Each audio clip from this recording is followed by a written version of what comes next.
hoje nós temos a honra de receber o professor Guilherme, professor aqui no Departamento de Matemática e também professor no programa de pós-graduação em Educação Matemática.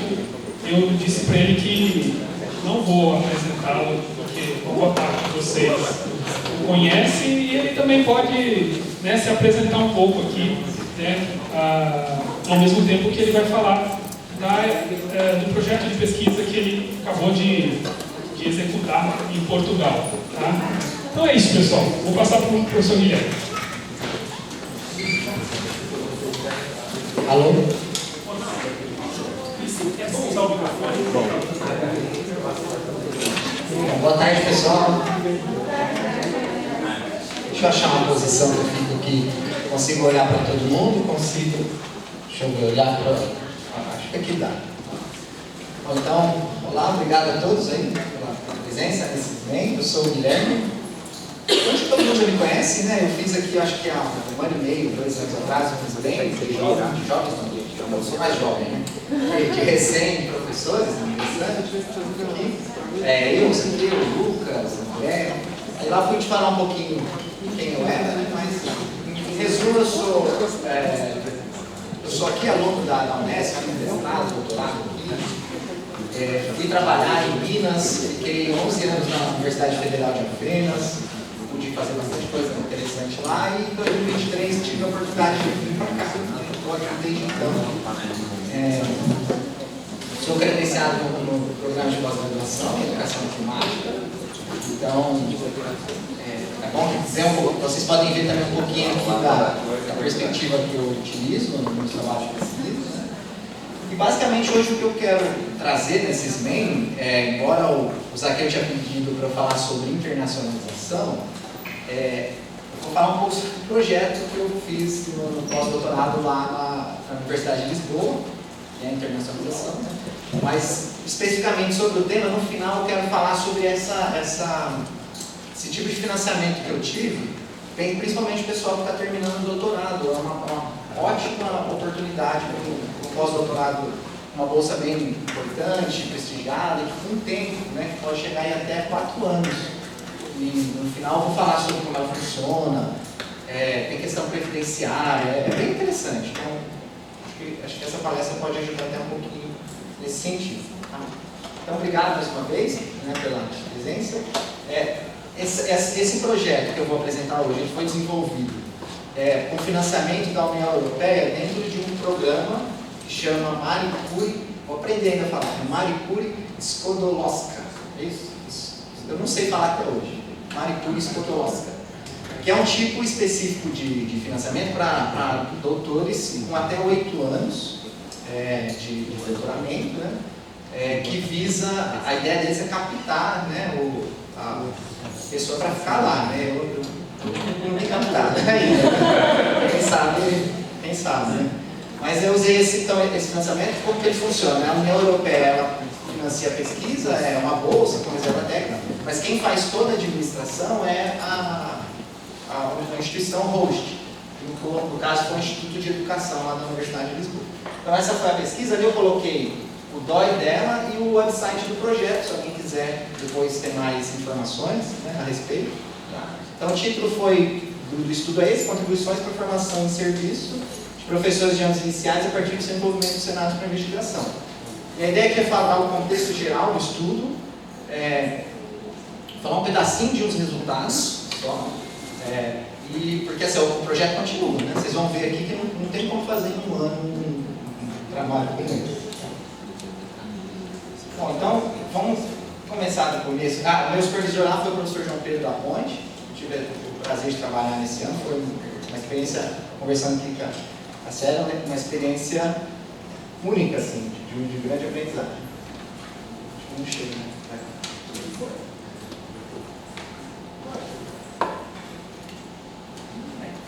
Então, eu pensei hoje em falar um pouquinho sobre isso, uma introdução do trabalho, o objetivo, a perspectiva que eu uso, um pouco sobre o modelo de formação de professores que eu tenho trabalhado, a metodologia, os métodos e alguns resultados só, tá? E aí no final quero falar um pouco sobre essa questão da internacionalização. Bom, começando, né? de onde que nasce a ideia de falar sobre cenários para investigação com professores de anos iniciais? Nasce primeiramente, óbvio, da minha experiência enquanto formador de professores. Eu já tenho aí desde 2012, que é pouco, evidentemente, mas trabalhando com professores em serviço de anos iniciais, professores em formação. E vai partir também da questão da literatura. A literatura ela vai apontar várias coisas na temática da educação matemática, da pesquisa em educação matemática nesse público. Né? Primeiro, um aspecto que é bastante apontado, isso já está por aqui de trabalhos, é que quando olha para a formação inicial, para professores que atuam nos anos iniciais, o que se vê é um pouco espaço para o trabalho com conhecimento específico de matemática. Então, isso é um fenômeno que não é só aqui, eu acho que aqui é mais do que em outros países, mas é um fenômeno em geral, porque a característica do professor de anos iniciais é um professor polivalente. Então, não é só matemática, é português, é história, é artes, né, educação física.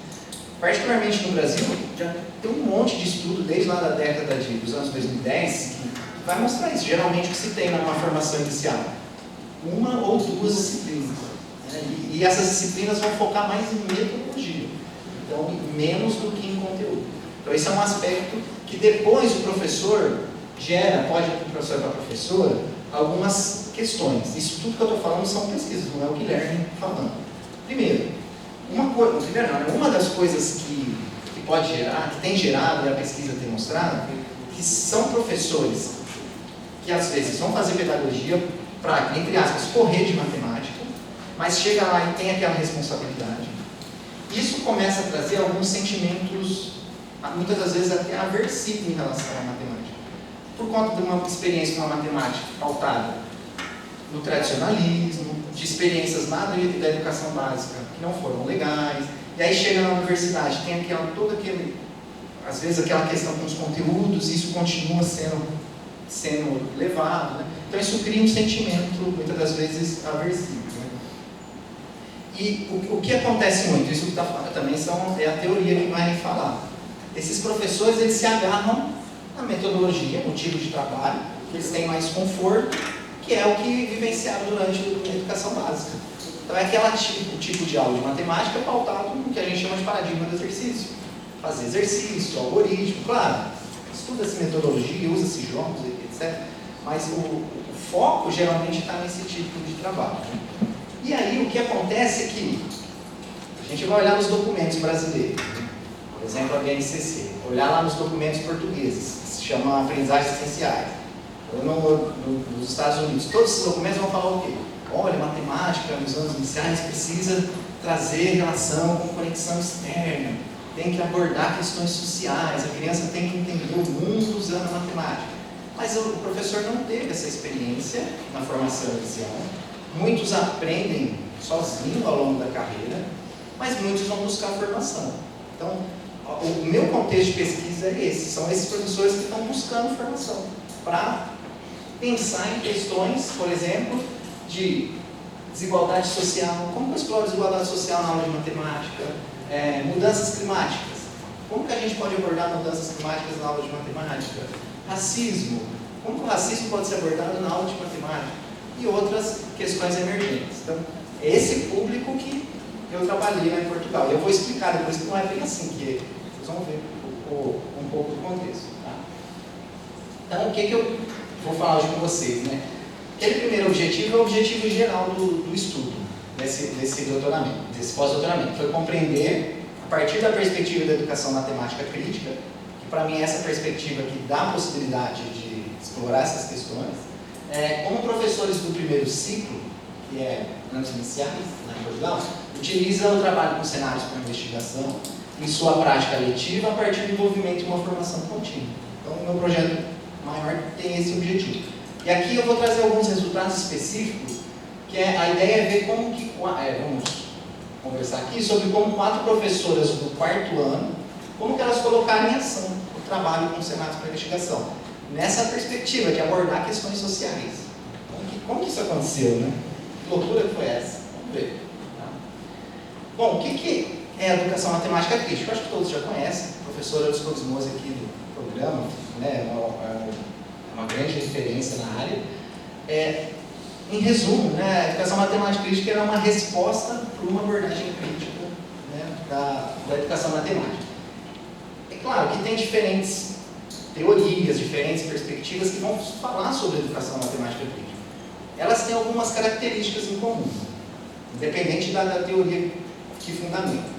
Elas são movidas por questões urgentes e complexas. Essas perspectivas são interdisciplinares, geralmente. Elas são politicamente envolvidas, engajadas, e envolvem a crítica. Tá? Eu uso muito as ideias do professor Luiz Cosmoso. Ele vai dizer assim que a educação matemática crítica ela pode ser entendida em termos de preocupações. Então, até ele fala nos trabalhos dele que ele nunca delimitou a educação matemática crítica como um negócio fechado e tudo mais. Ele fala que não, ele preferia, né, o falar de educação matemática crítica em termos de preocupações. Então, por exemplo, o que acontece na sala de aula, as oportunidades futuras dos estudantes? Essa é uma preocupação da educação matemática crítica. Preocupação com a exploração socioeconômica, racismo, sexismo, homofobia, xenofobia, violência. Então isso é uma preocupação da educação matemática crítica. A própria matemática em si, né? Não apenas aquela escolar, mas também aquela que são aplicadas em diferentes contextos e profissões e tudo mais. E também preocupações com questões sociais, como democracia, justiça social, equidade, inclusão, relações de poder e tantas outras. Então, acho que o interessante é que a educação matemática crítica ela coloca na mesa, principalmente nas aulas de matemática, a possibilidade dessas questões estarem inclusas na aula de matemática. Não apenas inclusas, mas que as crianças possam pensar matematicamente por uma questão que interfere socialmente na vida de todo mundo, seja ela qual for. A gente tem muitas, aqui no Brasil você pode escolher, né? De tanto problema que nós temos.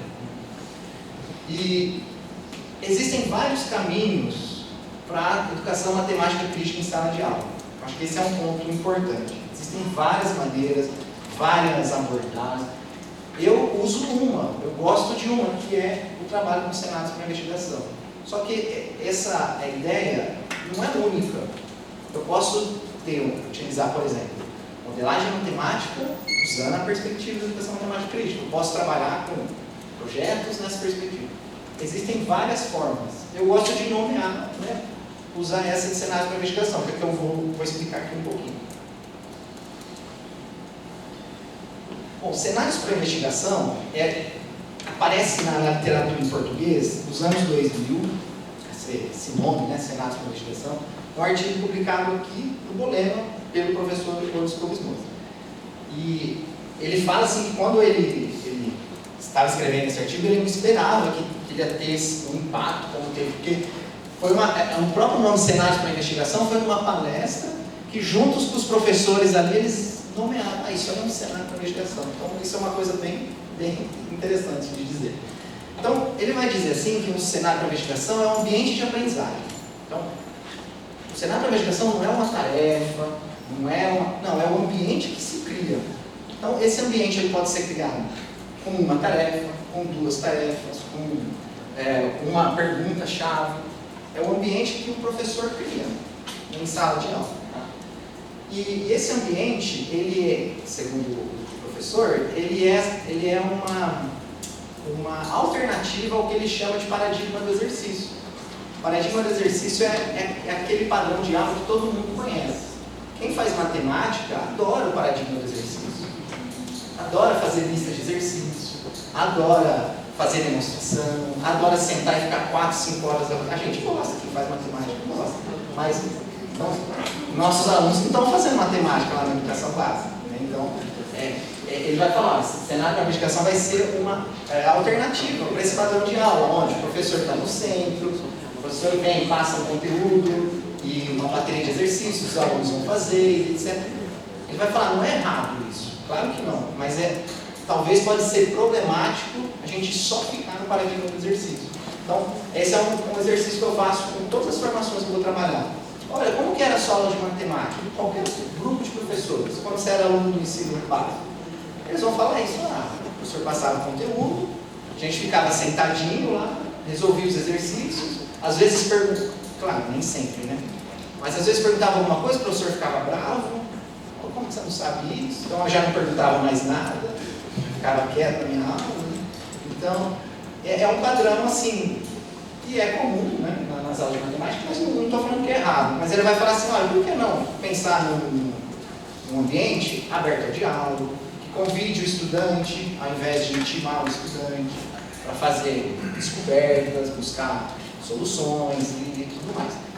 E ele propõe esse quadro que, em termos de formação de professores, inicial, continuada, esse quadro ajuda muito, porque ele ajuda a pensar assim, como que vai ser a minha aula?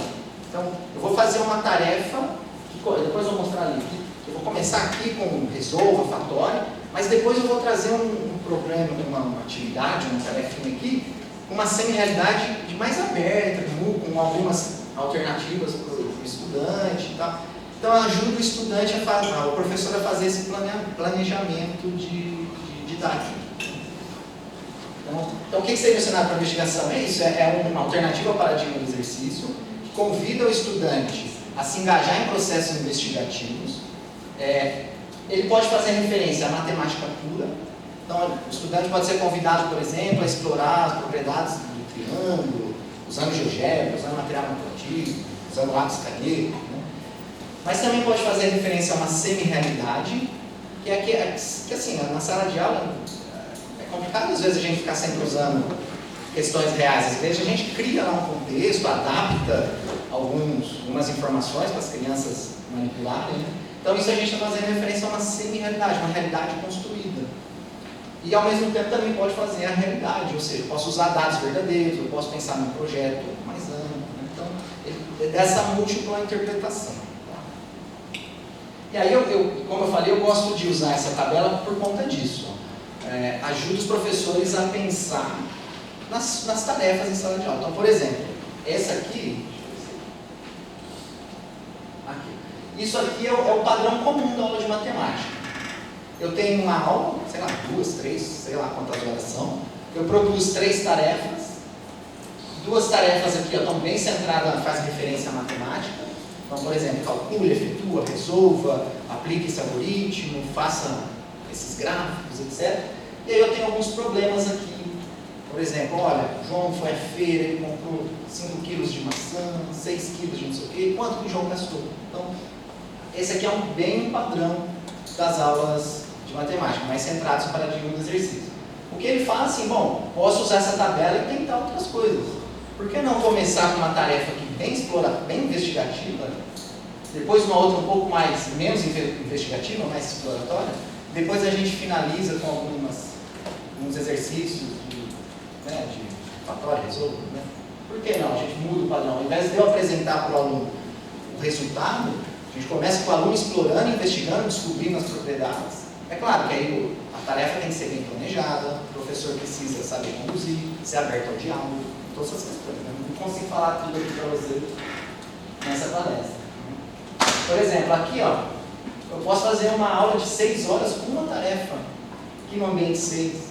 Hoje eu estava conversando com os alunos aqui do primeiro ano e a gente falou, olha, no ensino médio a gente explorou matemática do foguete, esses foguetes como chama? Protótipo de foguete. Né? Então, foi uma tarefa só, ficaram lá não sei quantas horas, exploraram a matemática naquilo. Mas eu também posso usar aqui, acho que esse que é o ponto que eu chamo a atenção, esses ambientes são muito propícios para a gente explorar questões sociais. Então, imagina eu pensar num projeto, um cenário de investigação que aborda a maneira que o sexismo aparece na escola, a maneira que as crianças veem isso, como o racismo aparece na sociedade. Então, o cenário de investigação abre essa possibilidade. Eu acho que, para mim, isso é a grande poder, né? Mas é a grande questão positiva, né? Dessa abordagem. Tá? Bom, então, essa é a metodologia que eu tenho trabalhado aqui, que eu trabalhei lá, né? Essa abordagem teórica. Agora, eu vou falar um pouco, então, da metodologia que eu usei nesse trabalho de pós-doutorado. Aqui está parecendo que é tudo lindo, maravilhoso, mas assim, vocês vão ver que eu paguei um preço bem caro para fazer todas essas coisas. Né? Depois eu vou contar isso para vocês. Bom, basicamente, o que eu fiz? Né? O contexto que essa pesquisa realizou, com aquele objetivo que eu apresentei, tá? lá atrás, foi num curso de formação em serviço, na modalidade presencial, numa parceria universidade-escola. Em Portugal, eles não têm essa ideia que a gente tem de extensão universitária. Eles não têm. Mas eles têm muito uma ideia da universidade oferecer formação para os professores em serviço. E os professores que estão trabalhando esperam isso na universidade. Eles esperam que a universidade ofereça essas formações. Né? E aí eu vou contar um pouco como isso interferiu na questão aqui do contexto. E essa formação ela ocorreu num curso mesmo, uma modalidade de curso, de 75 horas, e ela envolveu 37 de trabalho presencial e 37,5 de trabalho autônomo. Vou falar o que é esse trabalho autônomo. Foram 13 encontros presenciais com esses professores, e mais encontros extras, né, que, fora desses presenciais. Envolveu a elaboração e desenvolvimento de 2 cenários para investigação. Eu vou apresentar aqui um cenário de um grupo, um pouquinho para vocês o que aconteceu. Né? E eu utilizei para esse trabalho o ciclo de formação docente para educação matemática crítica. Lá o professor João Pedro Ponte usa muito o estudo de aula. Eles usam bastante o estudo de aula. Então, imagina, eu já cheguei lá eu tenho uma outra ideia de formação, né? Então, ele abriu as portas, né? Utilizou essa abordagem também. Eu aprendi com o estudo de aula, pude adaptar algumas coisas desse modelo que eu uso, então foi bem interessante. Então, eu vou explicar sobre esse ciclo também. Tá? Acho que o melhor de tudo é isso, essa foto aí para mim é o melhor de tudo. É o contexto da pesquisa. Né? Foi em Lisboa, né, em Portugal. Os professores participantes, eles foram de uma freguesia, né, que fala, né, próxima ali, que é de Mafra, então é 40 minutos mais ou menos, é mais afundado em Mafra ainda, então vocês vão ver ali no mapa como que é. Então isso ali valia a pena, às vezes o dia que você estava muito estressado, cansado, não sei o que, aí você ia ali, se sentava na Praça do Comércio, comia um pastelzinho de nata ali, passava o estresse, né? Eu sentava ali no Rio Tejo um pouquinho, aquela brisa vindo, não tem que parar. Bom, então o contexto foi aqui, né? E o primeiro ciclo, quando eu falo aqui primeiro ciclo, é o equivalente aos nossos anos iniciais. Só que os anos iniciais brasileiros são 5, né? Lá em Portugal são 4. Primeiro, a criança entra com 6 anos, em setembro, né? Aqui a gente entra em fevereiro, lá eles entram em setembro. Então a criança entra assim, muitas crianças entram sem saber ler e escrever mesmo, né? No maternal ainda não teve isso trabalhado. Tá? O segundo ciclo, aqui a gente tem anos iniciais e anos finais do fundamental. Lá eles têm o primeiro ciclo, que é do 1º ao 4º ano, o segundo ciclo, que é um entre. Então, assim, isso é uma coisa que eu achei interessante, porque aqui no Brasil a criança sai do 5º ano, um professor, 2, vai para o 6º ano com 10 professores. Já tem pesquisa que fala que isso é problemático. Né? Lá eles têm esse 5º e 6º ano que tem lá 4, 5 professores. O terceiro ciclo é o 7º, 8º e 9º, e o secundário são 3 anos também. Então esse é o sistema português. E aí o meu contexto foi esse aqui. São professores que atuavam no 1º e 4º ano. Para não ficar cansativo, né? Rapidinho. Ó. Esses professores, como que eles são formados? Eles fazem uma licenciatura de 3 anos e depois faz um mestrado de 2 anos para poder atuar no ensino. Tá? Os de matemática faz 3 anos só de matemática, só estuda matemática, e depois faz um mestrado em ensino de matemática. Então é o 3 mais 2. Tá? No caso de pedagogia é a mesma coisa. E esse mestrado que eles fazem, a questão de professor de primeiro ciclo, são em 4 áreas. Então perceba, 3 anos de licenciatura e tem uma frente aqui que é matemática. Então quem faz isso pode atuar matemática aqui no 5º e no 6º ano. Tá? Mas muitos não fazem essa frente. Muitos vão para as outras e deixam a matemática. E ainda nesse contexto, ó, você fala, poxa Guilherme, que legal você conseguiu professores para fazer a formação e tal. É mais ou menos, tá? Porque eles são obrigados a fazer a formação. Eles têm uma carga horária. Todo professor tem que fazer anualmente para poder progredir. Nem é para progredir, para poder escolher a aula. Então, tem professor que não faz, fica desesperado atrás de curso de formação. Né? Então, é dentro desse contexto. A vantagem que eu quero dizer é que eu fui lá no contexto de trabalho deles. E que contexto de trabalho que eles? É isso aqui, ó. Tá aqui, esse vermelhinho aqui é Mafra, pertinho aqui de Lisboa. Aqui é onde eu fiz a escola que eu fiz o curso, era uma aldeia, que chama... Aldeia pra gente, é uma vilazinha, como se fosse um bairrozinho, né? Que é bem assim, bem afastada, gente. Eu só ia lá porque uma professora ia me buscar, não tinha transporte, até tinha, mas era uma confusão para ir, né? Bem afastado. Aí, esse aqui essa aqui é a vista que as crianças tinham na escola. Então, bastante plantação, assim, bem... Às vezes aqui a pessoa fala, é uma escola rural, tá? Chega a ser, né? Que chama Encarnação, é bem pequenininho. Então é nesse contexto que eu fui, tá?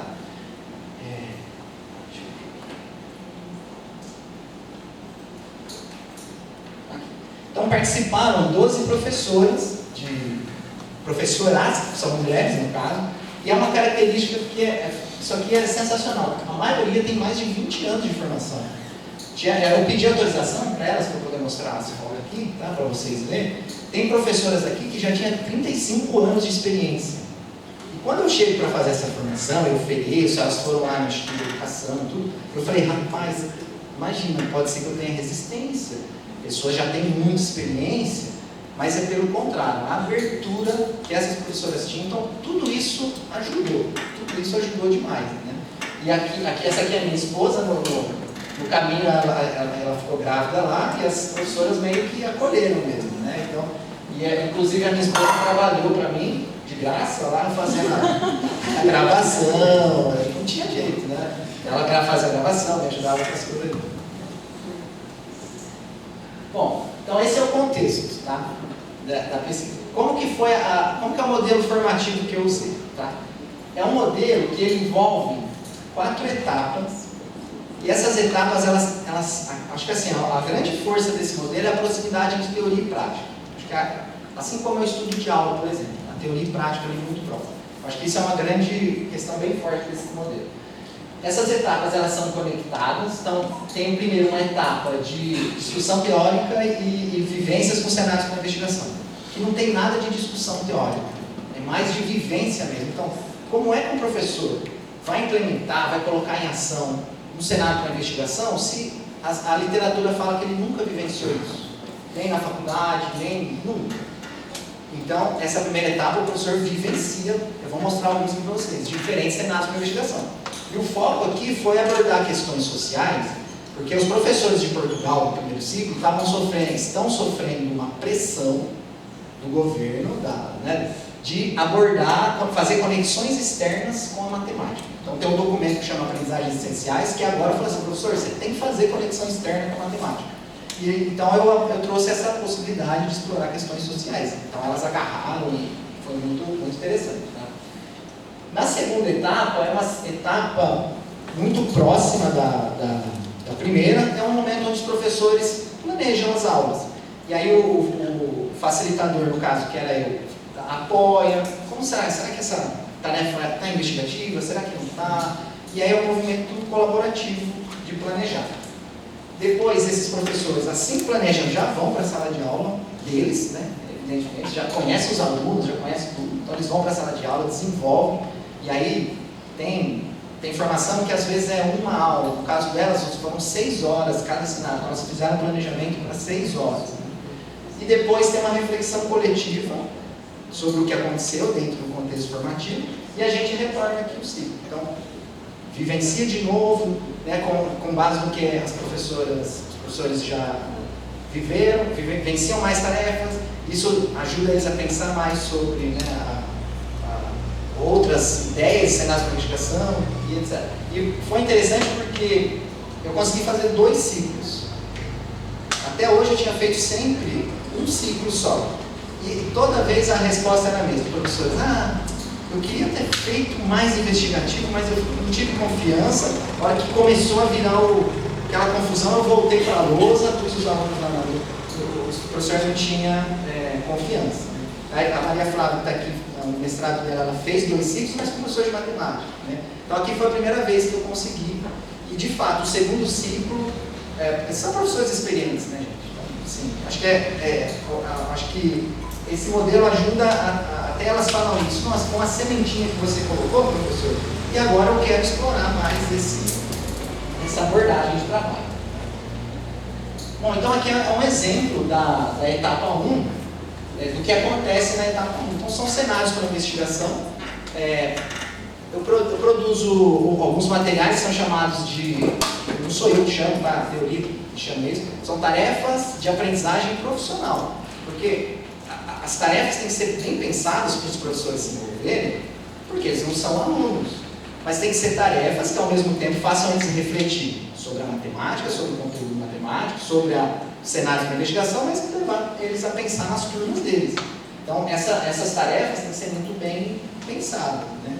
Então nessa etapa é isso, eles vivenciam diferentes cenários para investigação, mas nunca como alunos. Faz como aluno, mas pensando como estudante. Então, se você olha nas gravações, eles vão falar, nossa, para a minha turma, isso aqui está demais para a minha turma. Deus me livre. Mas se eu fizer isso, eu acho que dá certo. Quer dizer, eles estão fazendo a tarefa, né? Então é isso que essa etapa, parece que essa etapa serve. Na etapa 2 é um momento de planejamento. Então, no meu caso, eles tivemos primeiro 3 encontros de vivências. Uma foi, a gente explorou fração com o Tangram e conectou isso com o desflorestamento, o problema do desflorestamento. Depois, uma outra tarefa foi a tabela pitagórica, elas exploraram a tabela pitagórica, depois conectaram isso com o alto custo que é ter uma alimentação saudável em Portugal. Então, elas fizeram as pesquisas, então elas viram essa conexão matemática, conteúdo e o aspecto social. E aí elas planejaram as tarefas, aqui alguns exemplos, e basicamente foram esses temas que elas trabalharam.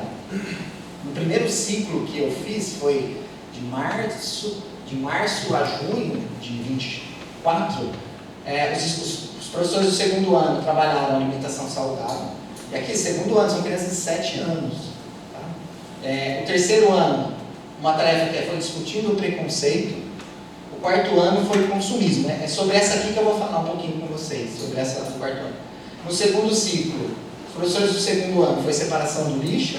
Terceiro ano, frações e o desperdício alimentar. E o quarto ano foi frações, porcentagens e o impacto da renda, né? O impacto do aluguel, que é um problema grave na Europa. Então, elas abordaram isso com as crianças. A terceira etapa do ciclo envolve a realização da aula, né? E aqui eu lembro que todo mundo pergunta, mas o que se difere do estudo de aula? Né?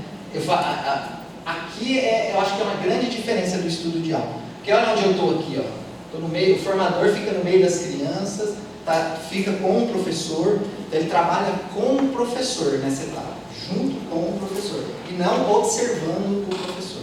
Então, o estudo de aula, geralmente, a equipe não está observando o professor, mas está observando a aula, vê o que pode melhorar, observando a tarefa, como se fosse uma pesquisa mesmo. E essa perspectiva de formação que eu tenho, não, o formador está junto ali, né? E aí eu lembro que uma professora falou assim, olha, professor, você vai ficar igual um fiscal lá na minha aula? Eu falei, não, fiscal, como assim? Você vai ficar me fiscalizando para depois me dar nota? Eu falei, de jeito nenhum, né? Não é essa a ideia. Então, aqui são as crianças envolvendo aí durante as aulas que elas planejaram. E a quarta etapa é a reflexão coletiva. E o que acontece, pessoal? O que eu fui percebendo ao longo dos anos? A gente precisa de uma tarefa de aprendizagem específica para o professor poder refletir. Se eu chego lá assim, e aí gente, como é que foi? Foi tudo bem. Mas foi tudo ótimo, professor. Então eu fui aprendendo que nós precisamos criar aqui como se fosse um roteirinho, algumas perguntas-chave. Então, o que eu orientava elas para fazer era o seguinte, acabava a aula, a gente ia tomar um café e elas tinham esse materialzinho aqui. Então, elas gravavam um áudio tentando responder aqui, ou algumas escreviam, outras falavam assim, não, eu quero escrever em casa no computador. Mas elas faziam primeiro essa autorreflexão, sozinhas, das aulas. E depois trazia tudo isso para um encontro coletivo. E aí aparece o que funcionou, o que não funcionou, porque uma não vê a aula da outra, né? Embora elas fizeram um grupo, por exemplo, todos os professores do quarto ano prepararam a mesma aula. Mas elas não assistiam a toda, então elas compartilhavam o que aconteceu, umas falaram, nossa, eu mosquei uma coisa, a outra, eu fiz isso, quando isso aconteceu com a minha turma, então, é essa a questão. Então, acho que, em relação ao estudo de aula, a etapa 3 e a 4 é bem diferente dessa do que o trabalho que o estudo de aula faz. Beleza, então esse foi o contexto da formação. Acabando já isso aqui. Como que foi feita a produção de dados? Né? E aí, graças a Deus que existem as tecnologias. Né? Senão eu estava lá até agora, lá, transcrevendo as coisas. Tudo foi gravado em áudio e vídeo, sessões formativas. Inclusive as sessões online de planejamento que eu fazia com algumas delas. Só não gravei a escola, porque não tinha autorização. Então, tudo que... na escola eu usava o caderno de campo. Então, acabava ali, eu ia anotando e tudo mais. E eu podia tirar foto, eu tinha autorização da escola para tirar foto sem aparecer as crianças. Então, vocês viram algumas fotos ali, mas sem aparecer as crianças. Eu também fiz entrevistas individuais. A gente tinha um Padlet, onde os materiais eram colocados e elas se interagiam lá. Olha que loucura. As professoras trabalham, gente, elas entram às 9 e saem às 5, e são elas que dão artes, educação física, então elas não têm um intervalo. Esses planejamentos aqui têm que ser sempre fora do horário de trabalho, elas não ganham para fazer isso. E elas falam para mim que elas fazem isso de sábado. E aí uma falou assim, poxa professor, agora eu tenho que trabalhar de domingo, porque para eu fazer um cenário para investigação tem que planejar. Como que eu vou fazer? Eu tenho que fazer de domingo. Então, aí não é isso que a gente quer, né? O professor trabalhando de sábado e domingo, mas é um ponto para se pensar. E também as fotografias, tudo isso aqui compôs os meus dados.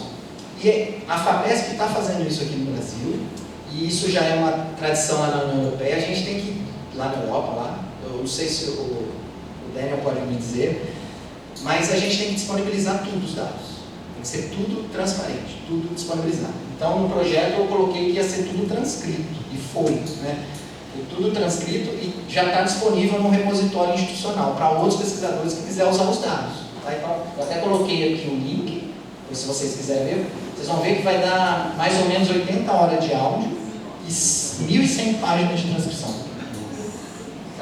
O que eu disponibilizei foi a transcrição. Então, me lembre como você fez isso. Aí é tecnologia. Né? Existe a inteligência artificial, existe um site que chama Turkscribe, que você coloca lá e ele já faz a transcrição. Os alunos estão usando isso aqui, né?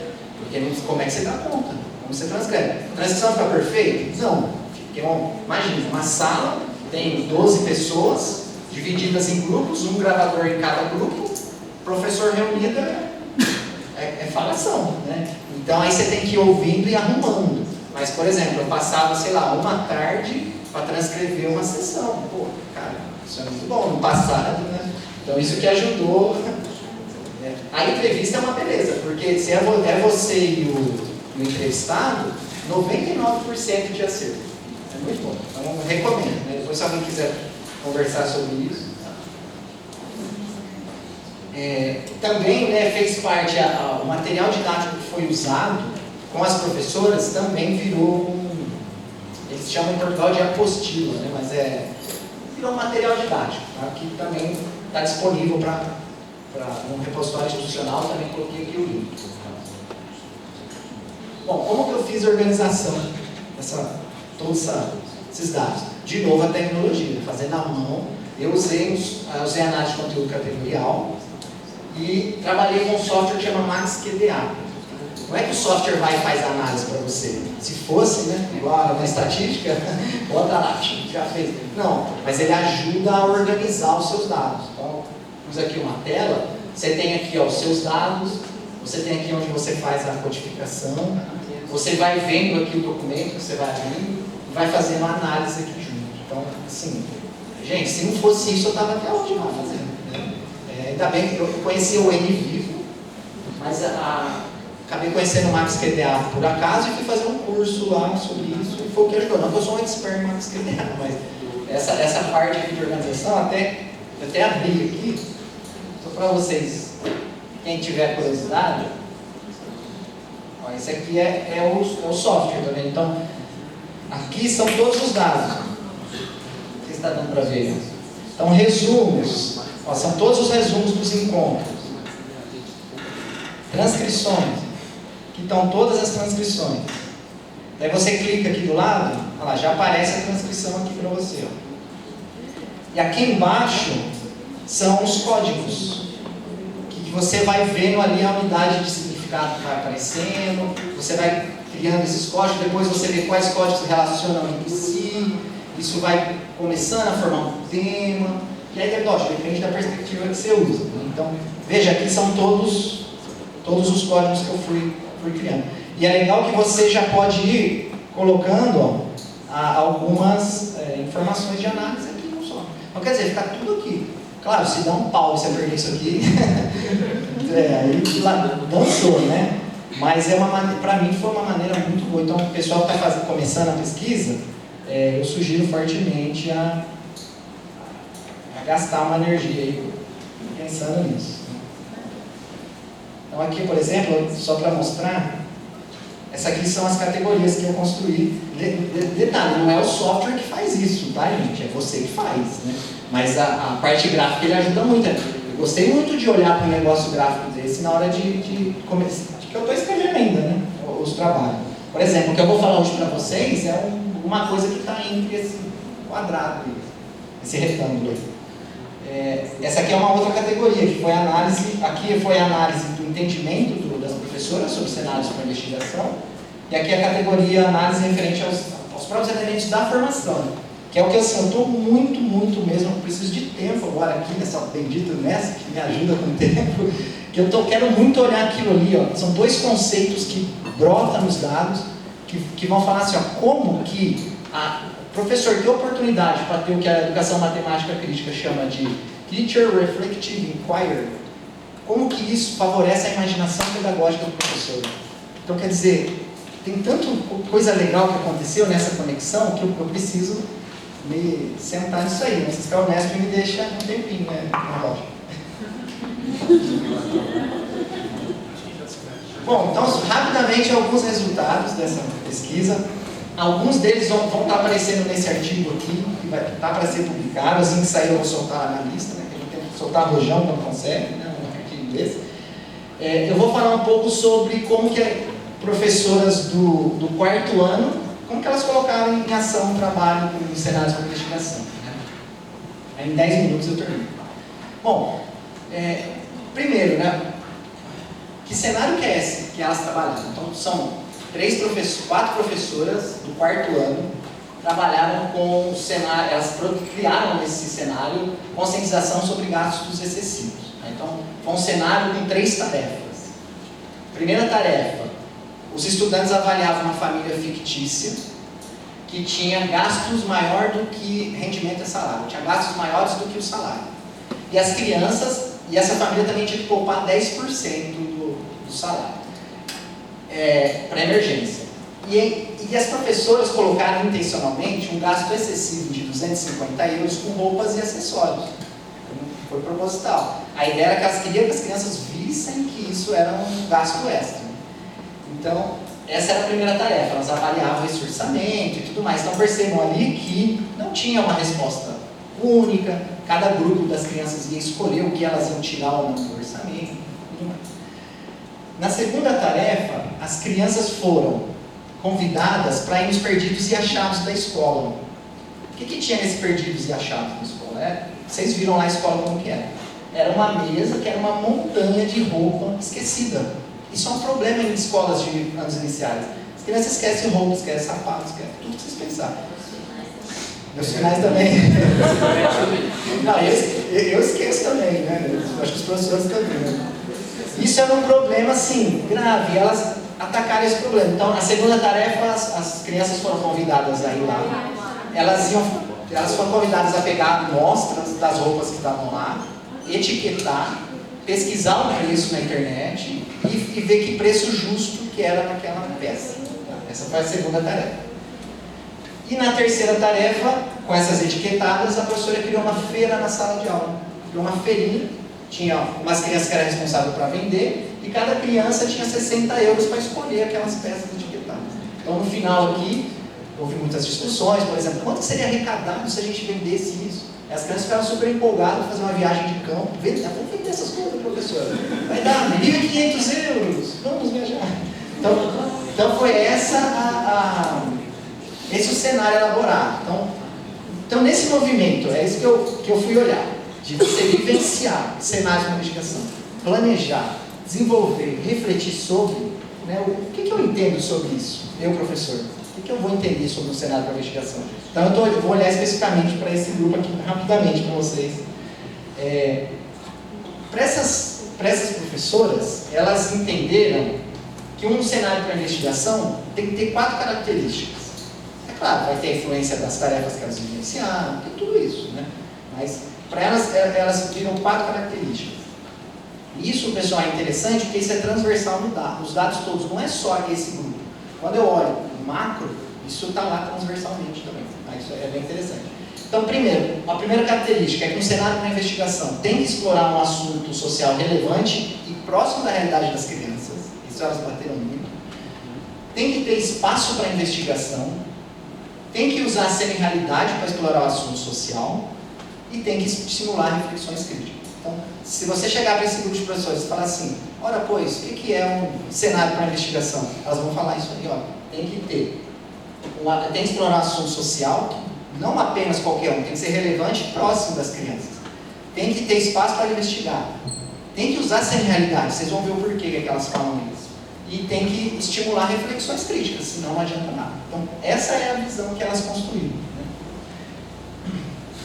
Então, no primeiro aspecto, né, de explorar um assunto social, eu trouxe aqui um trecho acho que sei lá, que encontro que foi esse? Encontro 4, olha lá. 3 elementos aparecem aqui. Quando o professor começa a planejar o cenário para investigação, começa uma chuva de ideias. Vai cada um falando uma coisa, por que não isso, por que não aquilo, por que não aquilo.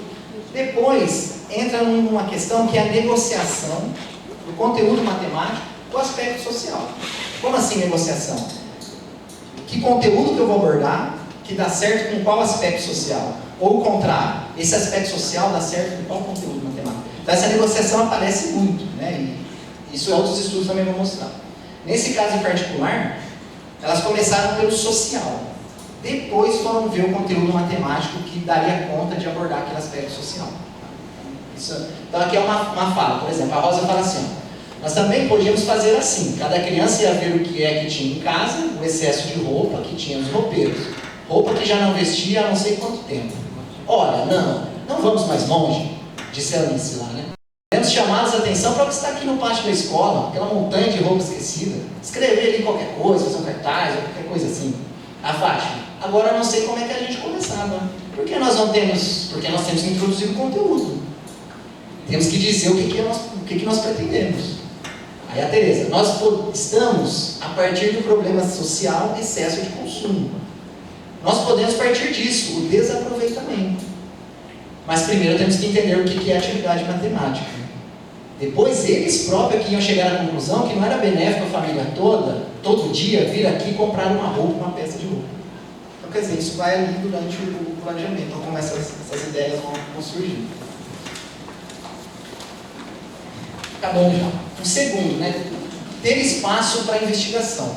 Um cenário para investigação tem que ter espaço para investigação. Senão não é um cenário para investigação. Né? E aí isso aparece muito na minha análise, muito da implicação da etapa 1. Então, elas vão dizer assim na avaliação que elas nunca tiveram experiência com tarefas exploratórias investigativas. Exploratórias de propriedades, essas coisas. Então, eu acho que a influência da primeira etapa levou muito ali. E para elas a ideia de usar a semi-realidade, que eu vou falar depois, é que tira o peso da individualização. Eu pus aqui um trechinho, não sei se dá tempo, deixa eu ver se que ela fala com... e se nós disséssemos isso usando uma família fictícia? Toma em sua mão a tarefa da família Gorgonzola. Essa tarefa da família Gorgonzola, elas fizeram durante a vivência. Vejam que se nós fizermos a rotina de alimentação, veja que essa fizemos. A rotina da alimentação da família Gorgonzola parece pouco saudável, discuta com os colegas, a atitude dessa família era correta ou não era correta? Vamos ajudar a família? Para isso precisamos elaborar uma nova emenda. Aí a outra fala, e a família podia gastar muito com roupas. Ela já dá a ideia, vamos colocar ali um orçamento excessivo com roupas. A ideia é levar as crianças a entender que a gente não tem que comprar roupa todos os meses. Olha a intencionalidade, né? E a partir daí, uma história em que uma mãe, um pai, um gastador nato, e chega ao fim do mês, terminado o mês, a família não tem dinheiro para pagar água ou gás. Foi essa ideia que elas foram pensando, sabe? A terceira, né? Utilizar a semi-realidade. Então, por que elas acham que é importante, né? Porque isso tira o peso da individualização. Então, por exemplo, assim, em uma outra tarefa, as crianças estavam analisando, as pessoas colocaram as crianças para analisar o valor, o impacto do aluguel na renda. Isso poderia criar constrangimento ali para as crianças. Então, tem família, por exemplo, que ganhava lá 1.000 euros e a renda o aluguel era 700 euros. Então, aí, como que vivia? Então, para tirar esse peso da individualização, a estratégia é criar a realidade. Elas criaram uma família fictícia, que tinha esse aspecto e tudo mais.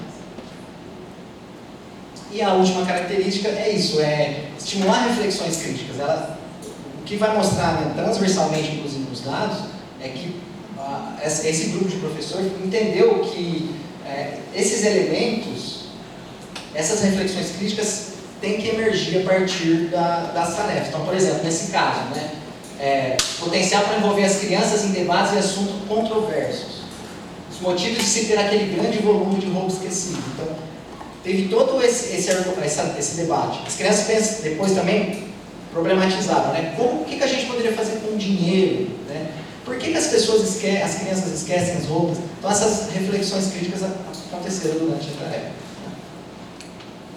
Então é isso, assim, isso é um pouquinho da pesquisa que eu queria apresentar aqui com vocês. E aí, eu não sei se abre para pergunta, se eu continuo com a parte assim. Pode continuar?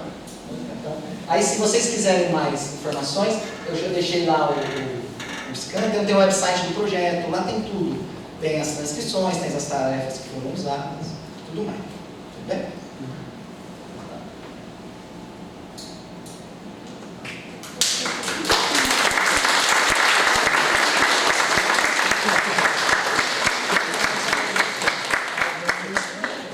Aí eu preparei aqui uma coisinha sobre internacionalização, mas o que é melhor? Fazer perguntas da pesquisa e depois falar disso ou volta para isso depois?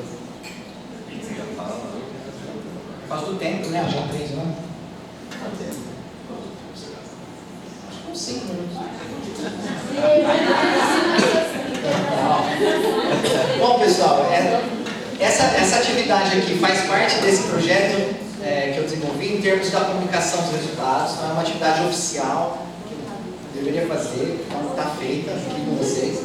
E aí, o que eu disse desse momento da internacionalização, só queria comentar aqui primeiro alguns aspectos para se pensar, quem está querendo ir para o sanduíche, quem está querendo fazer um pós-doc, e vou falar um pouco dessa bolsa que eu tive, pode ser uma oportunidade. Tá?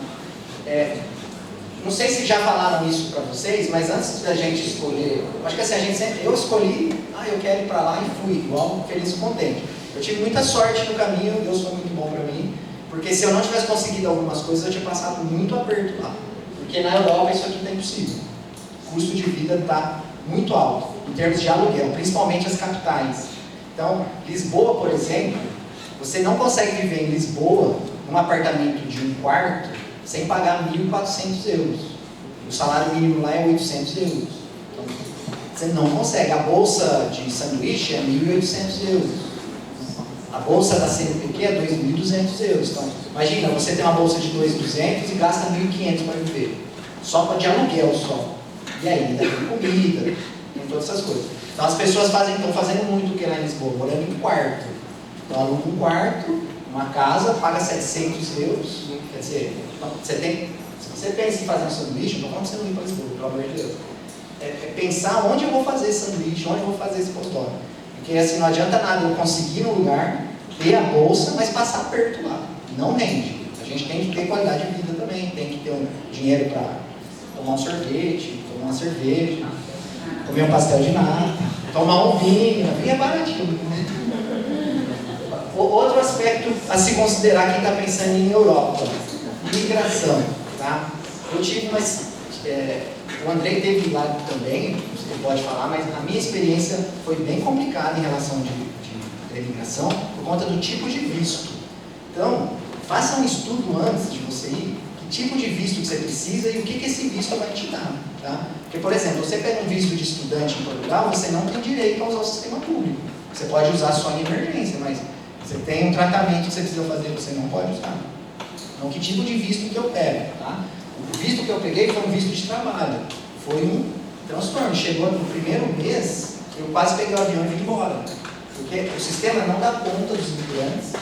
Todos os imigrantes, não importa se você é da universidade ou se você foi lá de turista e vai ficar, desculpa a palavra, nem sei se está gravando, mas é tratado como um lixo.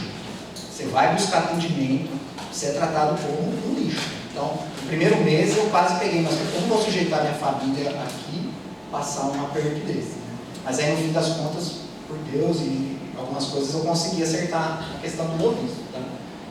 Pagamento de propinas.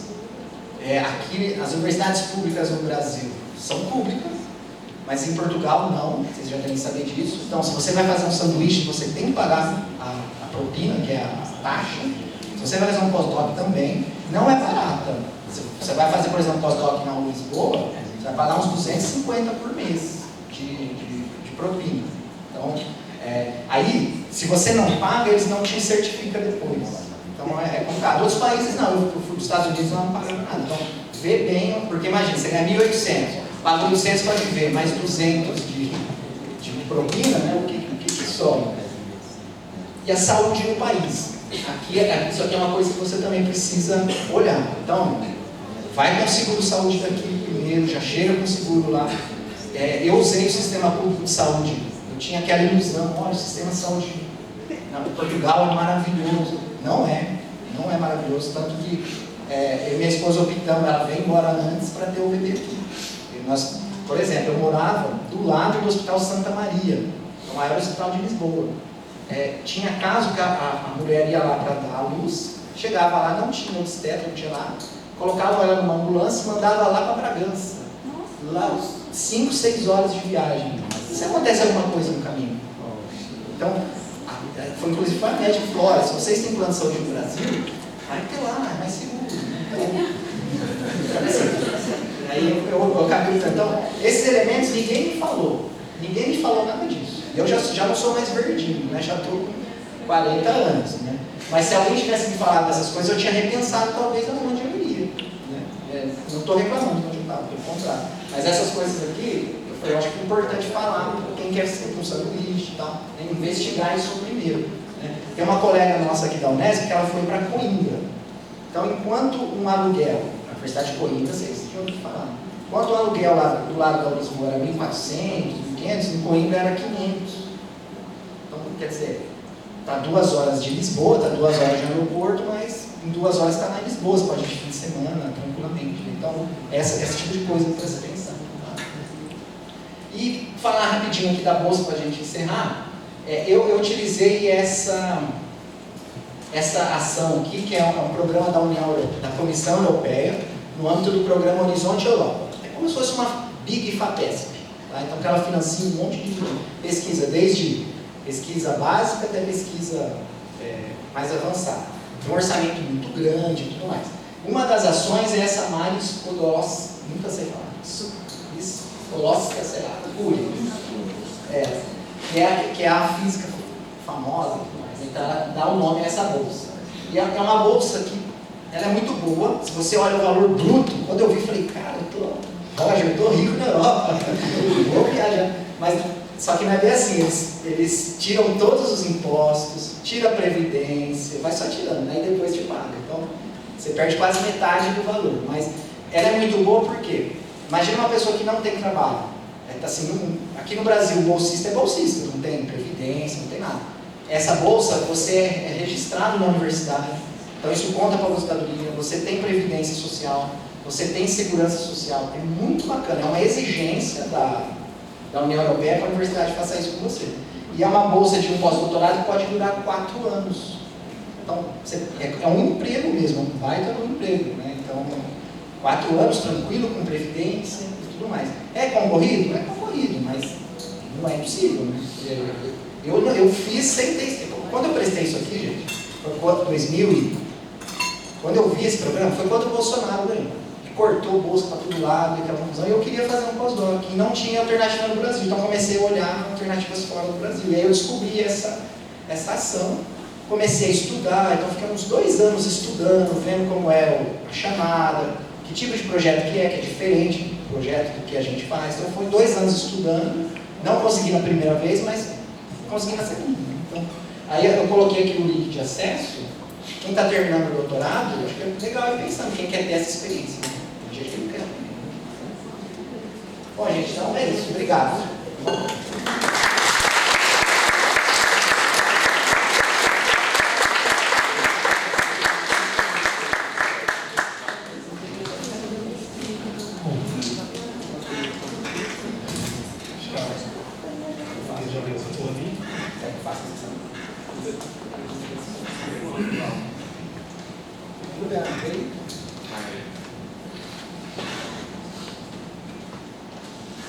Oi, Guilherme.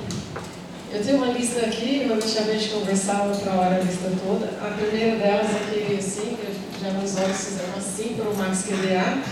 A gente comprou o Max QDA, eu consegui um regular da FAPESP, porque eu tinha que pedir eu queria pedir algo a mais, e aí eu pedi um bolsista. Então, eu tenho um bolsista 20 e poucos meses, mais o software. E a gente não está conseguindo aproveitar esse Max QDA desse jeito aí, não. Então, depois eu vou chamar você para ir lá no grupo para a gente conversar um pouco. Tá, eu não sou expert Max QDA, gente. Eu fiz o curso, sei um pouquinho. Tá ótimo, a gente já Você me dá uma chave da compartilhar. licença? Não, eu comprei só uma ideia. Por exemplo, a gente foi comprar, aí a gente compra nuvem? Eu falei, não, a gente não compra nuvem. Você não comprou nuvem? Não. Assim, nuvem é o Nesp tem, a gente não precisa de nuvem. Aí sem a nuvem, se você perder as coisas, perdeu tudo. Não, mas aí eu salvo na nuvem, pego o arquivo. Então, mas o ideal teria sido comprar com a nuvem. Então, várias coisinhas assim que faltou, né, conhecimento. Mas enfim, depois a gente conversa sobre isso. O que eu vou perguntar para você, Guilherme, eu queria que você contasse um pouquinho, é mais com relação a esse aspecto teórico. Não dá nem para falar, né, quanto eu conheço o olho e quanto você conhece o olho. Então, minha pergunta talvez seja até meio de ignorância, né? Porque eu já li várias coisas, mas não tenho o seu conhecimento das coisas do olho, né? Mas eu me lembro, não lembro se foi com a Amanda, na banca do Douglas, assim, que acho que ela deve ter dado até uma chamada de atenção, né, assim, que as pessoas fazem muitas pesquisas, por exemplo, principalmente com livro didático, de ficar assim, vamos olhar os cenários para investigação. E que o olho tinha essa perspectiva muito maior, né, e que as pessoas fizeram uma redução dele para esse cenário para investigação, como sendo essa tabelinha e tal, né. Eu até abri aqui o texto do Bolema, né, mas aí, por exemplo, eu digitei social, já nem aparece a palavra social. Então, essa coisa da justiça social e tal, não, desculpa, não aparece justiça, porque eu digitei justiça primeiro, aí não apareceu, eu digitei social, tem acho que uma vez a palavra social, que ele fala, inclusive, mencionando a matemacia, né? Então, dizendo assim, olha, no meu rápido releitura aqui, né, porque, mas assim, é a ideia de que justamente essa de que a teoria dele é muito maior do que aquela tabelinha, né? Mas ele me preocupou, assim, quando você fala, porque na sua fala toda, a gente vê que não foi a tabelinha. Mas você começa falando, a minha teoria é cenários para investigação, e coloca a tabela. Eu falei, nossa, sério? Que ele vai usar isso, né? Porque eu falei, se fosse a Amanda, eu pensei já na Amanda criticando a gente, assim, né? Mas eu falei, bom, você tem lugar de fala para, né, a Amanda me falar isso para você. Mas assim, é mais uma pergunta do porquê dessa escolha, porque se fosse uma outra pessoa que não tivesse a sua vivência de olho, eu teria falado, o que aconteceu que você reduziu o olho e é isso, né? Assim, é chamar essa, como você disse, assim, né? Esse é meu aporte teórico. E contar para nós um pouco mais, a gente tinha, no paralelo aqui, falado da diferença do lesson study. E aí você, não, deu 2 minutos, você falou, tem muita gente que pergunta qual a diferença, né? E aí você disse que era o pesquisador na sala, né? Você mostrou a foto. Mas, aí também ignorância. Para mim, no lesson study, a essência dele não é não ter, então, assim, um pesquisador na sala. Eu não sei se ter um pesquisador na sala é de fato algo que faça uma grande diferença entre o Lesson Study e o que você está dizendo que é diferente do Lesson Study, né? Então, bom, eu vou falar essas duas, já falei muito, depois qualquer coisa eu vou fazer. Bem rapidamente, a questão do cenário, não é que eu reduzi. Os cenários ele é um caminho para a educação matemática crítica. E podem ser outros caminhos, né? Você pode usar. Porque assim, ó, a gente sempre. A essência nossa é pensar a teoria aqui em cima, mas a gente tem que pensar como que isso chega na sala de aula. Então, o cenário para investigação é um caminho que pode canalizar alguns elementos da educação matemática crítica. Vai levar todos? Não, mas pode levar muitos, né, para a sala de aula. Então é isso, né, que a minha teoria aqui, não, que é o caminho que usa. E sobre o Lesson Study, porque eu fui acho que 8 ou 9 congressos, e todo mundo, mas isso, qual que é a diferença com o Lesson Study? Essa pergunta sempre surge. Então, para mim, na minha leitura, vendo as coisas que o professor João Pedro faz, o grupo faz, o que eu estudei também, o estudo de aula está preocupado em estudar uma tarefa que um grupo planejou e ver até que ponto aquela tarefa pode ser melhorada ou não. Nesse caminho, o professor desenvolve profissionalmente. É isso que o professor João Pedro e os outros defendem. Nesse processo de pesquisa, como se fosse uma pesquisa da própria prática, o professor desenvolve profissionalmente.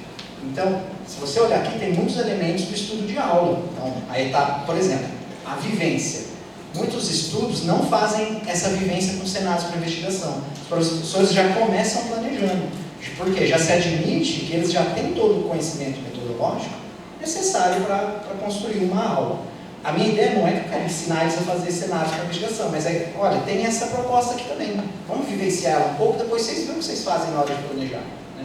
Então, a primeira etapa, no caso do modelo que eu uso, ela é um pouquinho tem mais tempo de gasto nela, porque o professor precisa vivenciar essa perspectiva. Né? Difícil. Como que eu vou fazer uma tarefa investigativa se eu nunca vi isso na vida? Só de ler um artigo, será que eu consigo fazer? Eu acho que não. Então, e o outro aspecto é esse, não é que o fato do formador estar na sala. É que assim, no estudo de aula, as pessoas que estão envolvidas, por exemplo, o Zaqueu, a gente planejou aqui, o Zaqueu que vai ministrar a aula. Eu vou lá, eu vou observar o Zaqueu. Não o Zaqueu assim para apontar ponto negativo ou positivo, mas para olhar assim, a aula, o que aconteceu? Olha, aqui o Zaqueu fez uma pergunta que o aluno não entendeu. A tarefa aqui ficou confusa.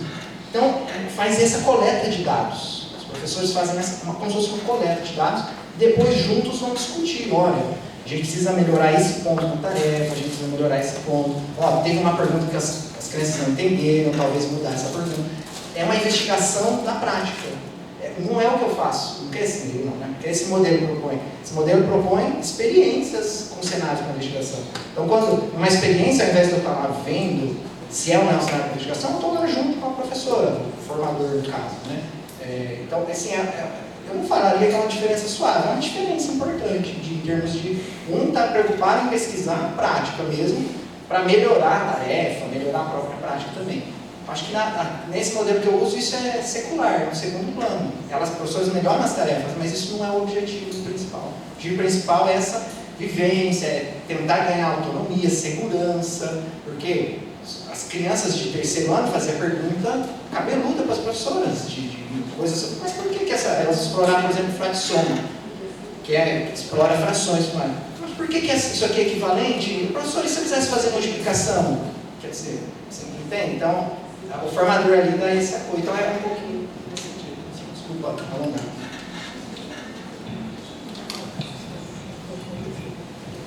Bom, boa tarde, professor. Na verdade, o meu é mais uma curiosidade.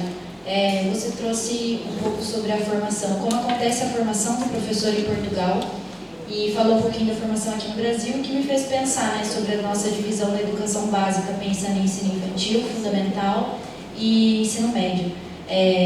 Aqui a gente tem os professores polivalentes, né? Então acredito que a quantidade de professores, né, nessa etapa da educação básica se dá um pouco por conta disso, né? Porque nós nos formamos em licenciatura, né, seja qual for o curso, né, matemática, geografia, história, e somos aptos a dar aulas para o ensino fundamental nos anos finais e ensino médio, né, na graduação. E quando a gente pensa nesses professores polivalentes, com exceção de professores de artes e educação física, porque eles têm todo o aparato, né, em relação à educação infantil e os anos iniciais do ensino fundamental. Então eu acredito que a nossa divisão se dá muito por conta da nossa formação, pensando em uma consequência, né? A gente se forma pensando nesses alunos e aí a divisão, não que esteja correta, né? É porque acontece muito o que você comentou sobre o aluno sair do 5º ano com uma quantidade de professores e aí essa quantidade ela triplica quando ele vai para o 6º ano, que ele tem professores que a gente chama às vezes de especialistas, né, que são professores da área. E aí eu desconheço, então é mais uma curiosidade mesmo, você apresenta como é a formação dos professores em Portugal, que eles fazem 3 anos de licenciatura e 2 anos um mestrado, master, né, um mestrado, para dar aula. E aí minha curiosidade então esses professores que fazem, né, esses 3 anos de licenciatura já são professores especialistas ou não? Eles podem atuar, por exemplo, assim, pode ser um consultor de educação, pode produzir material didático, mas não pode dar aula.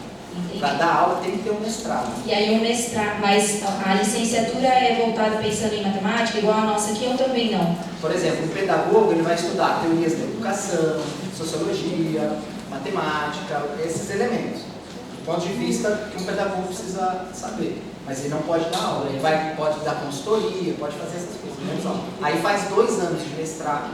Que são aqueles outros 4. São aquelas, aí você escolhe o mestrado, opções. que aí envolve prática, envolve estágio. Porque nesses 3 anos não tem prática, não tem estágio, não tem nada. É como se fosse um bacharel. Como se fosse um bacharel. Ah, entendi. Então, eles enchem a boca para falar isso. O professor, para dar aula na educação básica, tem que ter mestrado. Mas não é que é um mestrado, é uma formação de 5 anos. E o mestrado que eles oferecem é o que a gente faz nas licenciaturas. Né? Que aí tem eles não fazem uma dissertação, eles fazem um relatório de estágio, né? Mas eles chamam de mestrado. Eu perguntei porque eu fiz intercâmbio quando eu estava na graduação para a Espanha, e aí eu tive um pouco desse choque, porque eu fiz licenciatura em matemática. Então, quando eu fui para lá, eu fiz disciplinas tanto da pedagogia quanto da matemática. E aí ninguém entendia nada, porque as pessoas que faziam matemática eram esses 3 anos, e é uma matemática muito diferente do que a gente tinha aqui. Então eu peguei uma matéria lá do 1º ano, que aqui a gente tem no 3º ano, e eu não dei conta, porque era muita coisa de matemática, mais aplicação e mais programação, pensando só em estatística, e realmente eu achei bem estranho. E aí matérias do curso de pedagogia realmente, eu achei muito voltada para organização, de como era a organização educacional na Espanha, mas, enfim, achei parecido com o de Portugal, mas eu não sabia que eram esses 3 anos. Eu não sei se segue o mesmo padrão, mas eu acredito que lá também fossem esses 3 anos. Mas foi mais a título de curiosidade mesmo de como era essa formação, porque a nossa aqui realmente é diferente, né? Ela segue o Tratado de Bolonha. Então, toda a Europa tem esse tratado, são os 3 anos mais 2. É um jeito de padronizar. Então é um choque para a gente que faz licenciatura. Por exemplo, uma pessoa que faz bacharel em matemática aqui, tem muito mais matemática que um bacharel deles de 3 anos lá.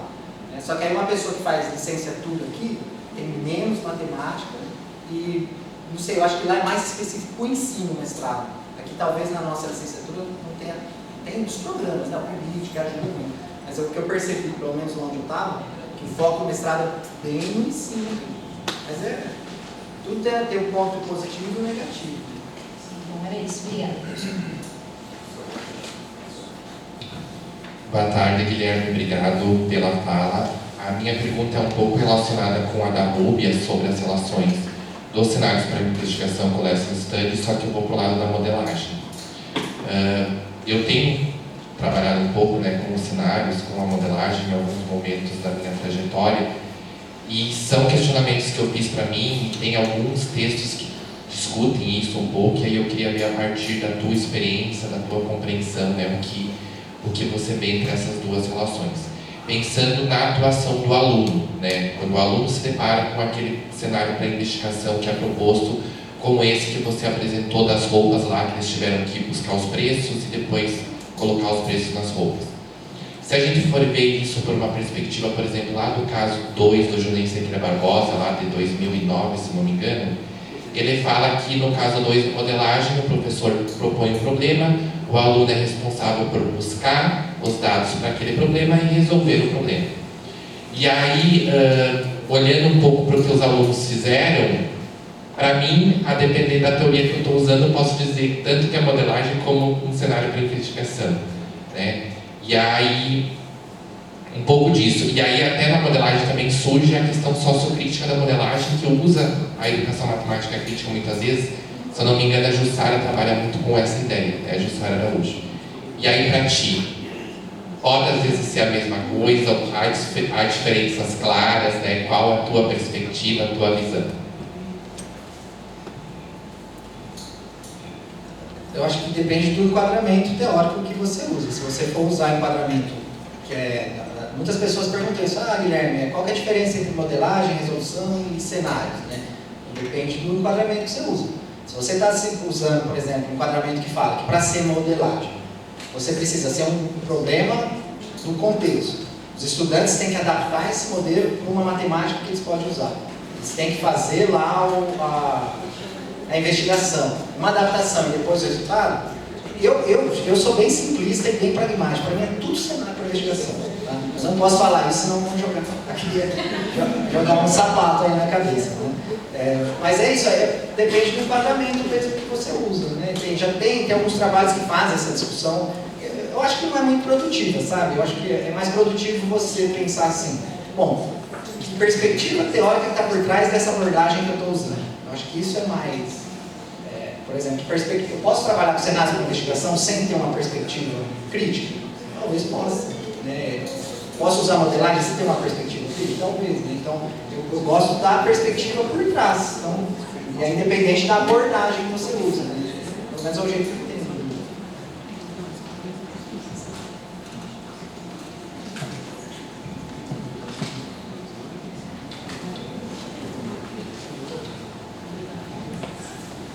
Bom, boa tarde, obrigada Guilherme pela sua fala. E escutando, eu não consegui ouvir tudo, mas que legal que está gravado, então isso é bom. Queria te perguntar pontualmente como a gente poderia, no caso nosso, terminamos um doutorado em educação matemática aqui no Brasil,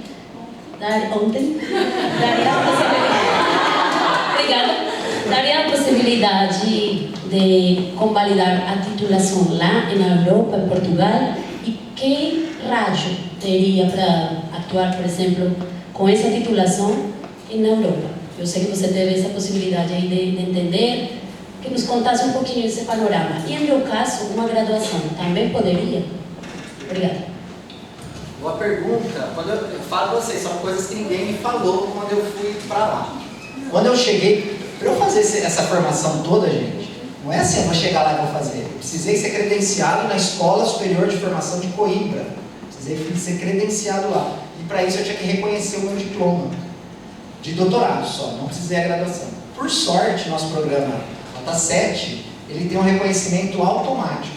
Tá? Eu até fiz um modelinho, o Roger, quando eu estava lá, eu fiz para o Roger, tem um modelinho, na Lisboa são 50 euros. É todo o processo online. E você, só que assim, você valida o seu título. Eu então validei o meu título de doutor.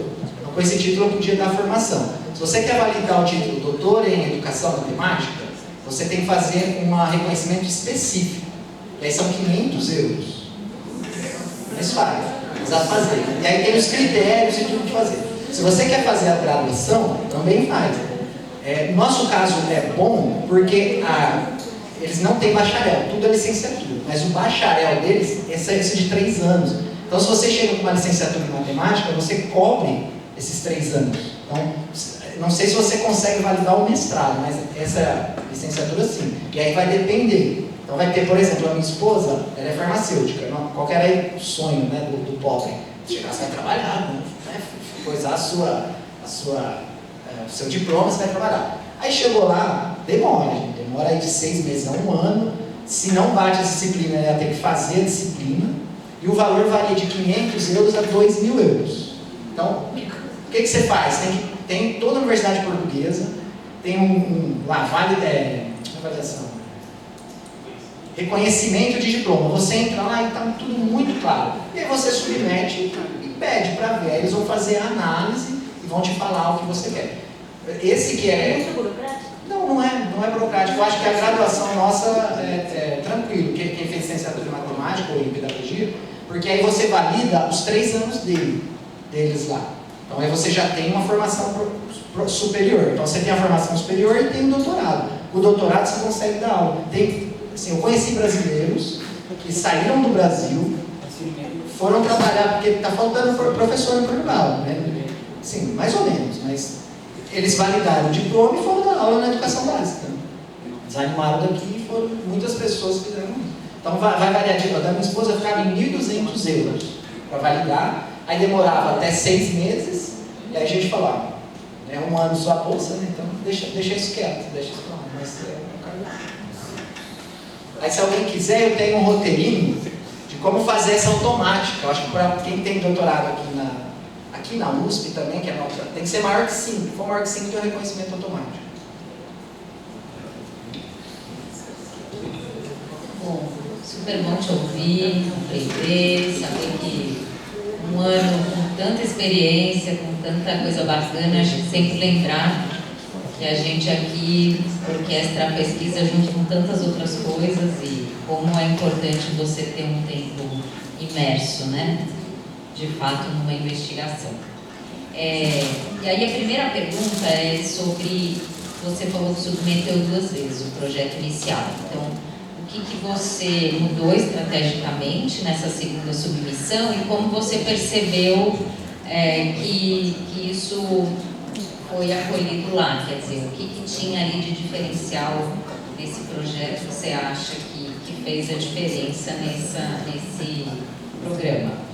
E a segunda é ouvir um pouco mais sobre a questão da condição dos docentes de trabalho. Você falou o que eles tinham ali como exigência, né? Tanto do ponto de vista de carreira e da escolha das aulas. A gente ouviu já aqui um pouco sobre o modo como eles se alocam, né, no país, que é diferente da gente.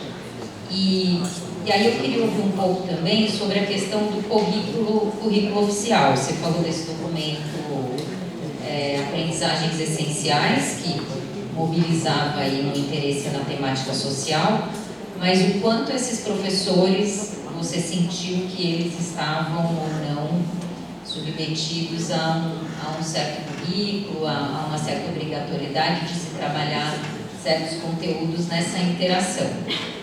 Foram 2 perguntas.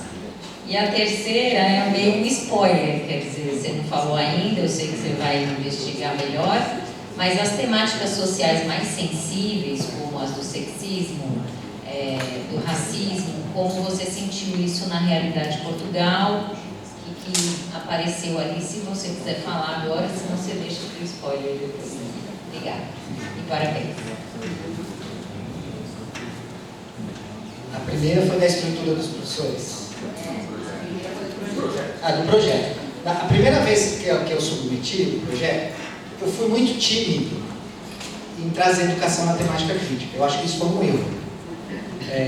Porque assim, quando se você olhar para as teorias europeias e tudo mais de educação, fala-se de educação matemática crítica, mas não tanto quanto nós falamos aqui. Eu acho que aqui na América Latina, Estados Unidos também, acho que a questão sociopolítica é muito mais forte na educação matemática.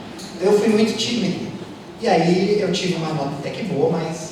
E aí quando voltou o parecer, eu comecei a ler o parecer, porque veio um parecer igual alfabético, um parecer muito bem. Eu falei, poxa, né, quer dizer, não tem nada a perder, porque você só pode fazer 2 vezes. Se for recusado 2 vezes, nunca mais você pode prestar o Mário Convite, você pode tentar outro. E aí eu caí mais de cabeça na educação matemática crítica, assim, no sentido de mostrar que, olha, a questão das questões sociais, o ensino de matemática, isso tem a literatura mostrando e tal. Então eu fui menos tímido. Eu acho que isso foi o grande diferencial. Que aí ele elevou a minha nota, acho que a nota de corte era 93 de 100 e a minha nota foi 96 de 100. Então foi assim, uma loucura eu não sabia que era assim, gente. Depois que eu fui ver, eu falei, meu Deus do céu, né? Eu fui o primeiro cara do Estúdio de Educação, fui o primeiro brasileiro da área de educação que conseguiu essa bolsa. Depois que eu entrei, que eu fui ver o prestígio. Né? Então, a sacada foi essa, mais educação matemática crítica. E se eu olho no banco de dados deles, Educação matemática tem pouco para começar, e é tudo a perspectiva das pesquisas que eles financiaram até hoje, tudo positivista, tudo perspectivas positivistas. Então, eu percebi em Portugal uma abertura para a educação matemática crítica. Então, quando eu cheguei, lá é muito forte o ensino exploratório, que é quando as tarefas ali no ambiente 2. Então, a matemática ali nas propriedades, isso o professor João Pedro da Ponte já dão conta há muito tempo. E isso está incorporado no currículo, porque o Instituto de Educação, acho que é diferente. Isso é uma diferença, pessoal. A comunidade lá é pequena, a pesquisa chega mais rápido no currículo. Aqui parece que não chega, né? Então, daí, isso eles dão conta, mas tem uma abertura para essas questões críticas. Isso eu achei muito legal. Tanto que o professor Lourdes Cosmosi deu uma palestra online, em novembro, num evento em Porto. Foi o Enem deles. Então, tinha lá umas 200 pessoas. E aí eu ajudei na parte tecnológica e tudo mais. Eu juro para vocês, na fala dele, não escutava um pingo.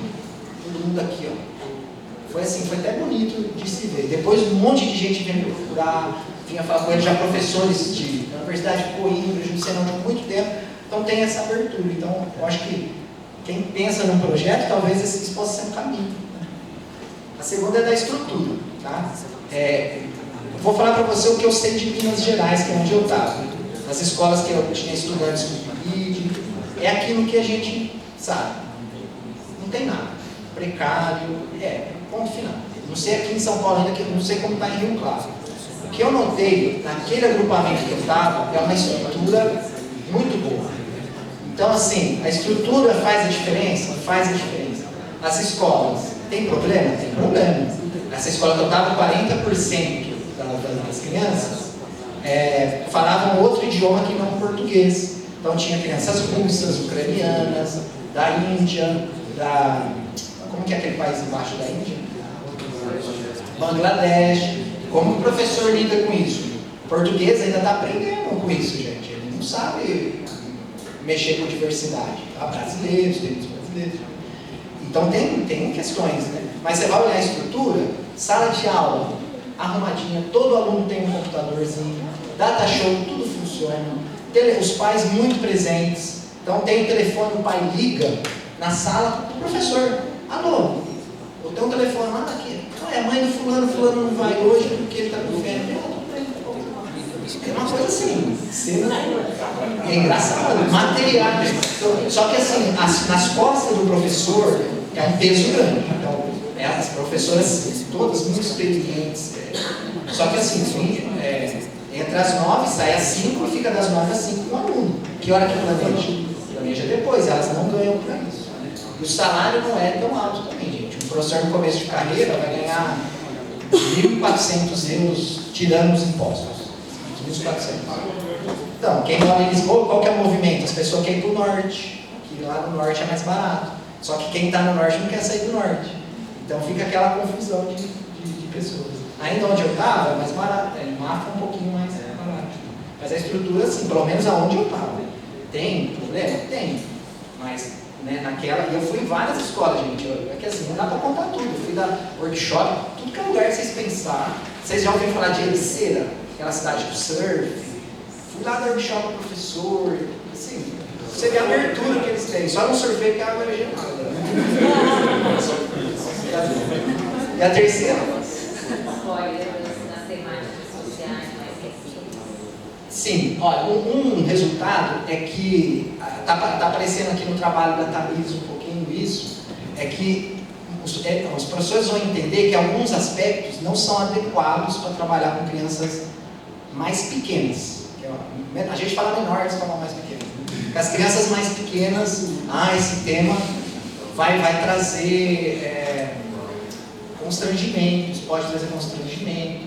Então, quais são os temas sociais para as crianças menores?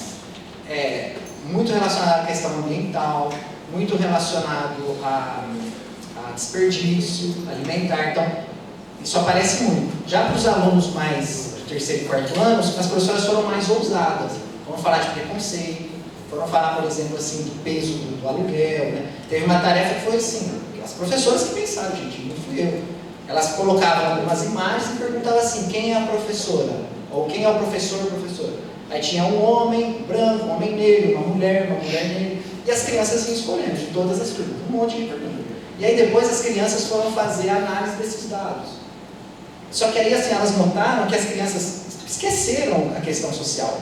Então a professora volta para a discussão e fala, peraí, olha só, aí tinha um gráfico lá que quem pode ser o presidente? Era um homem branco, teve, sei lá, 80 votos. A mulher não teve nenhum. E todos os que estavam nas fotos eram presidentes, de verdade. Então aí a professora usou esse momento e foi discutir, mas por que uma mulher não pode ser presidente? Esse aqui é presidente porque ele tem ar de presidente. Nossa, criança, terceiro ano, né? 8 anos. O que é ter ar de presidente? Ele é assim. Mas e a mulher? Ela não tem ar de presidente. Por que não tem ar de presidente? Então ela começou a discutir esses elementos na aula de matemática. É claro, a gente não abordou temas mais sensíveis, mas foi o começo de um movimento. Isso, acho que esse grupo tinha uma abertura fantástica. Tomei o microfone. Olha, tanto que eu falo. Não, mas dá tempo para mais um.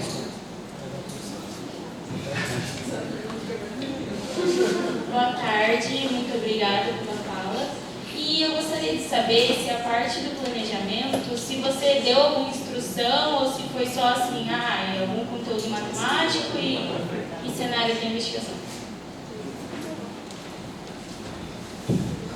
Essa pergunta é muito boa, porque eu só apresentei por cima o modelo.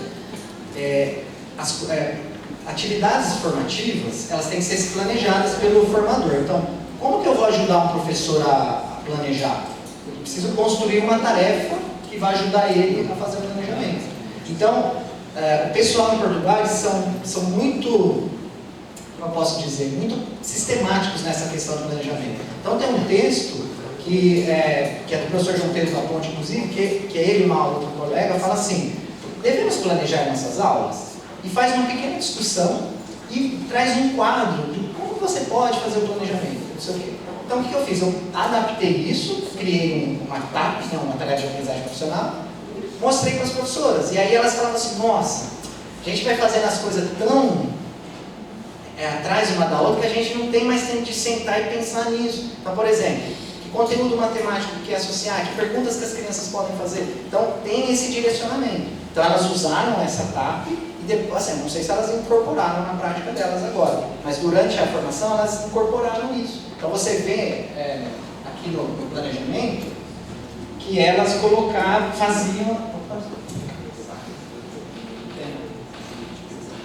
elas usaram esse instrumentinho aqui, cadê? Eu não vou conseguir achar.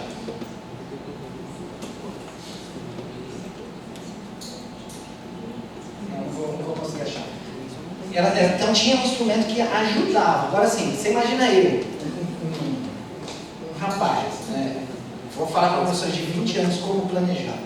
Não, mas eu trago lá a TAP e elas estão livres para fazer da maneira que elas querem. Mas de forma geral elas usam e usaram esse material e adaptaram do que elas achavam melhor.